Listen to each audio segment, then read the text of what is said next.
Good morning, Coach. I am so glad to be here with you this morning for Read Across America Day, and I wanted to share with you one of my favorite books. It is called Tiara's Hat Parade. The book is written by Kelly Starling Lyons.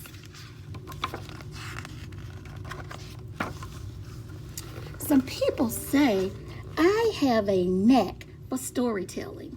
Well, my mama has a gift for making hats. Ladies come from all over to get a Tracy Rose millinery creation. I was her helper, the best hat model around.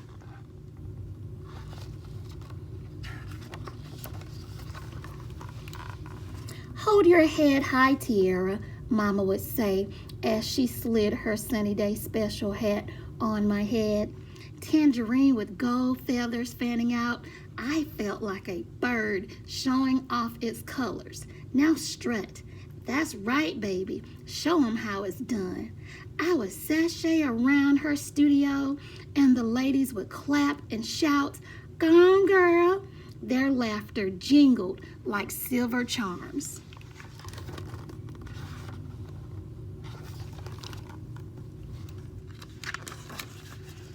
But when that new hat store opened with hats that cost way less than Mama's, the stream of ladies slowed to a drip. I waited in the living room window with a smile, ready to dazzle. Day after day, nobody came at all.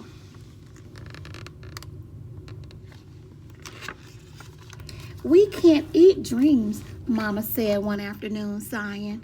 "That store can afford to sell hats cheaper than I can." Daddy and I helped Mama pay back her fabric, her feathers, the beads, the sequins, the ribbons, and buttons. Then came the hardest part, tucking her hats into boxes. Daddy hugged Mama. "I can work extra hours," he said. "Don't worry, we'll be okay." That day, Mama closed her studio for good. Now, no one goes into that room. It just sits at the back of our house, quiet and lonely.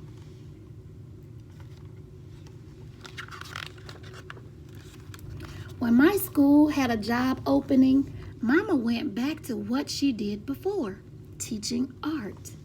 "Can we make a new hat after school?" I asked one morning. "You have homework," she said. "I have work to do too."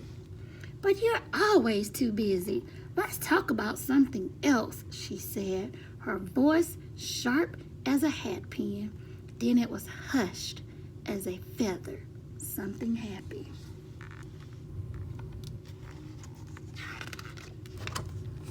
Every day as I walked through the house, I passed her studio. One Saturday when she was out and Daddy wasn't looking, I gently opened the door. It groaned softly, like someone slowly waking from a nap, and I was in. I saw Mama's hat stands, silent as soldiers standing guard. I reached for a hat box and trembled as I raised the lid. Inside was Mama's purple pride. I slid it on and felt a smile rise up in my heart. I jumped when I lifted the brim and saw her staring from the doorway. "This was something special," she whispered. "Can it be again?" I asked. "Not now, sweetie," Mama said. "Just put that hat away and come on out. I told you, stay out of there." I held back tears, but did as Mama said, tucking the purple pride back into his bed. She put her arm around my shoulder. Then she locked the door behind us.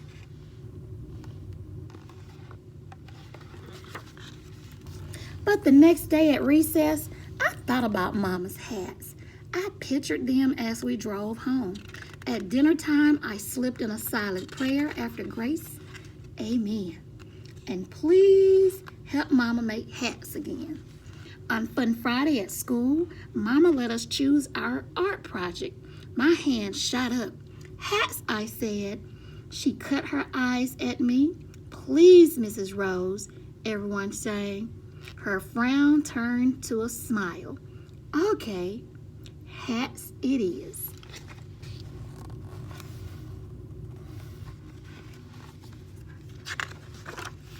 We made hats with all tall crowns and big brims, plain ones and fancy ones.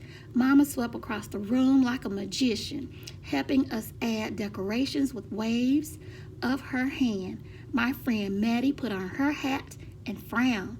It's just not right, she said, huffing. Mama cocked the hat to the side and held up a mirror. How about that? She asked. Tea party time, Maddie said. Her giggle reminded me of a laughter spilling out of Mama's studio. I sat up straight and smiled. I knew what to do.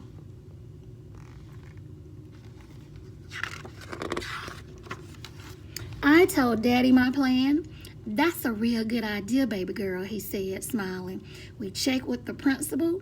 Daddy got the address, and I got busy. Come to the hat parade at Heights Elementary, I wrote in big, colorful letters. Bring your favorite Tracy Rose hat and a story. On the big day, Mama sat in the auditorium for what she thought was an evening concert. My classmates and I marched up to the stage wearing our creations. Then came the hat ladies. They winked at Mama and paraded to the front.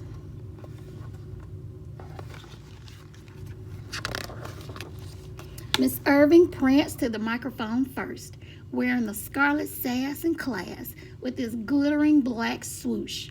You made this for me to wear to the opening of the Ebony Fashion Fair exhibit.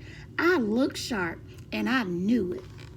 Miss Ball strutted up next wearing the emerald. I'm telling you, when I wore this to the Women's Day, everyone wanted to know where I got it. Remember this? Miss Coleman twirled in Mama's silver showstopper. I was so nervous when I won that big award. You said with this on, jitters don't stand a dance. One after another, they shared stories. Then I stepped up and pulled out what I made. This is for you, Mama, the Better Days bonnet. You made the sun shine with your hats. Maybe this will do the same for you. I laid it on her head like a crown. Mama's eyes gleamed like morning dew. That's all right, the hat lady shouted. By the time we left, Mama had a few orders. I could already picture us back in her studio. Funny thing was, I didn't just see me modeling hats anymore. I saw me making them too. Mama touched her hat and smiled. You got me good, she said, her laughter like jingling charms. I think you're right, Tiara. Better days are coming.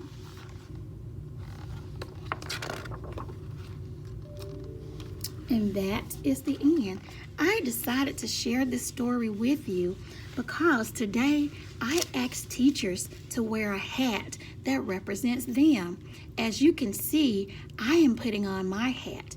I am so proud of this hat because this is when I graduated from Mercer University back in 2010. I got my PhD. It was probably one of the most special moments that I've ever experienced. My mom and my dad sit in the audience, as well as my grandmother, my sisters, my daughters, my cousins, my nephews, my nieces, and my husband. You couldn't tell me anything with this hat on. I was on top of the world. So today, when you see your teachers or any other adults in the school, ask them to tell you their story. Why are they wearing that hat? What makes it so special? I'm sure you're going to hear a lot of good stories today as we parade around Crabapple Crossing with our hats on. Today is Read Across America Day, and boys and girls, I hope you have an awesome day of learning. And don't forget, read that special story.